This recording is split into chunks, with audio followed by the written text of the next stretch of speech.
watch that. And it just tore my heart out to think about people going through that. You know people. I know people. There are people in this room who've had to watch that battle, watch their loved ones. It is not a very pleasant scene. I have a gentleman that's in the room right now. His daughter was like a hero to me. And it's going to be in a book. I'm writing about a book on motivation. With every dollar I would make is going toward my goal. To raise dollars. To battle that disease. Because I'm selfish. I got 5 beautiful grandkids. And it would tear my heart out.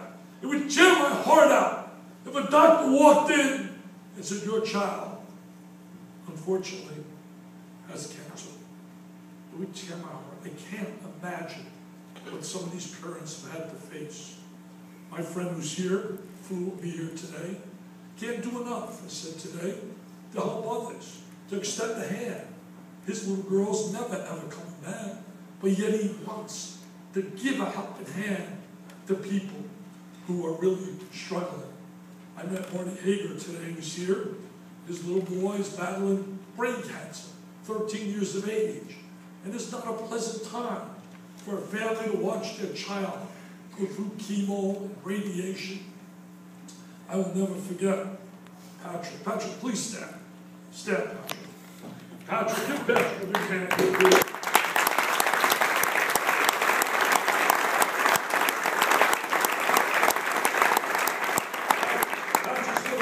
Became a hero to me.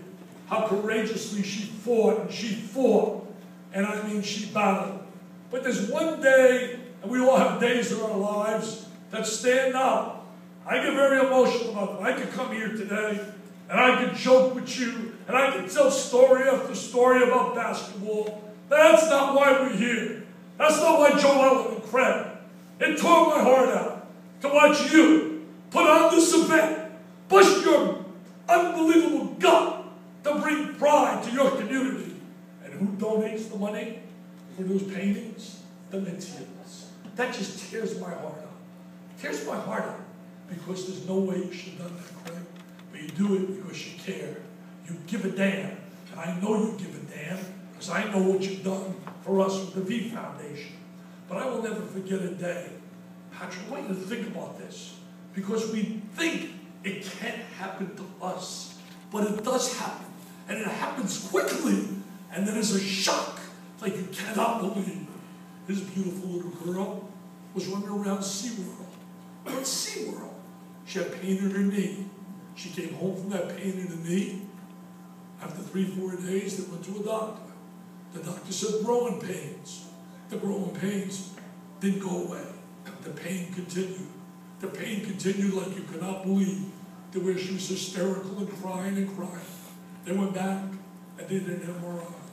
I know your wife, Holly, told me she'll never forget the moment, ever, ever, ever, how the radiologist and the doctor, what parent's thinking about cancer with a pain in the knee, and the doctor looks out and says, we know why your little girl is crying. We have some bad news. She has a tumor on the spine. It's malignant, and it'll metastasize. Well, it did metastasize. It metastasized to where she became blind. She became paralyzed. I will never forget his wife, Holly, telling me one day at the Broken Egg. She was in tears in the back of the room. She said, I never told you this, Dickie. If you want to tell it to you now.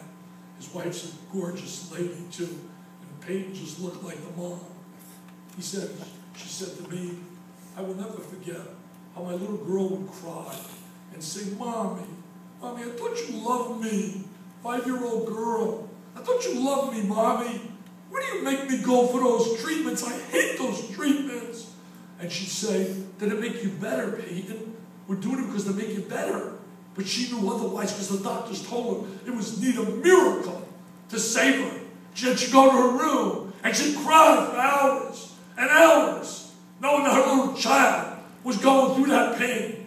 And that's what tonight's about. If you're able and you have the unbelievable ability economically to help, please, we beg you, because it could be your child, it could be my child, it could be any of our children.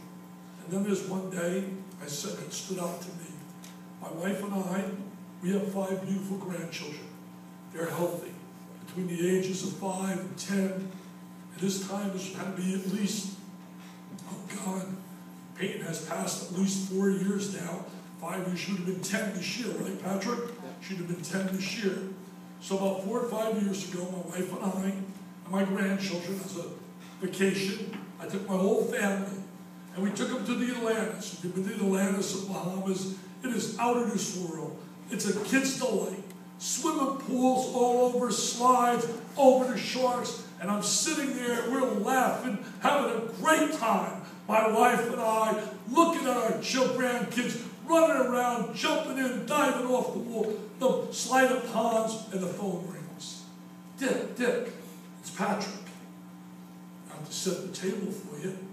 Peyton was going to Duke University Hospital, where they would have the only kind of chemo that could treat her, to try to help her in this last resort, miraculously trying to help her. And she had been in bed. They had to wheel her from the bed into a wheelchair because she was paralyzed.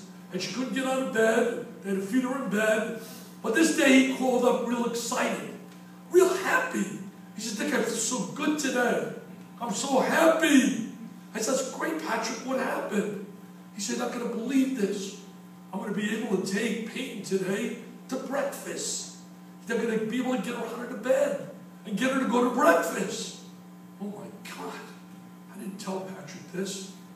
I told my wife, I said, why are you crying? I got the phone, crying. I said, we're watching our grandkids. They're diving off diving boards, jumping in the water, having a ball. And this man is happy that he can take his child for breakfast. That's a great moment. We take life for granted, my friends. Patrick, I will never forget the inspiration whenever I get down, whenever I think I have a tough traveling, tough on a job, I think about your little girl and how she fought so gallantly. I think about so many youngsters that I've gotten to know over the years. We just had my gala. Mary did a phenomenal job. Elise, people, we raised $2.1 million in one night. We had a gentleman after I got up, this blew me away. I introduced my Super Six. 6 courageous young kids. One, because of Peyton, is able today to be in remission. Why? And it was in the papers, you saw the article. We had a youngster where I live, was a baseball star. Baseball, Little League superstar. Kyle Peters. These are true stories. Kyle one day came home and said, Mom, my head is hurting. What do you do? The head hurts. Oh, we'll get you a little Tylenol. We'll get you a little aspirin. The pain didn't go away. Finally went to a doctor. Went for checkups. And finally, the ultimate decision was to do an MRI. And the MRI revealed what no parent wants to hear. Kyle had brain cancer. Well, because of the Peyton Wright Foundation and because of the Peyton Wright Research Grant that was established by the V Foundation when I first started raising dollars, because I went to their funeral.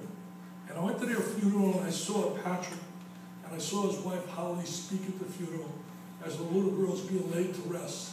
When it ended, my daughters and my wife and I were just emotionally spent like you could not believe.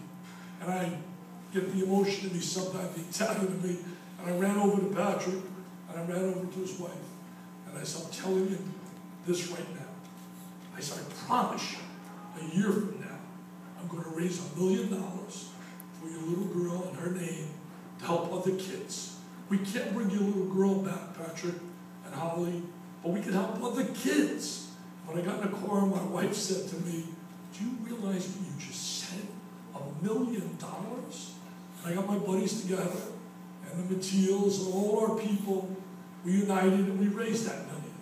Well, the Peters family was in the paper the other day, said because of the Peyton Wright Research Grant, that was certain research involving brain cancer, that it's allowed Kyle now, he's in remission. And Kyle's back playing in the Little League. Well, I introduced Kyle at our event. I introduced a youngster, a tight end.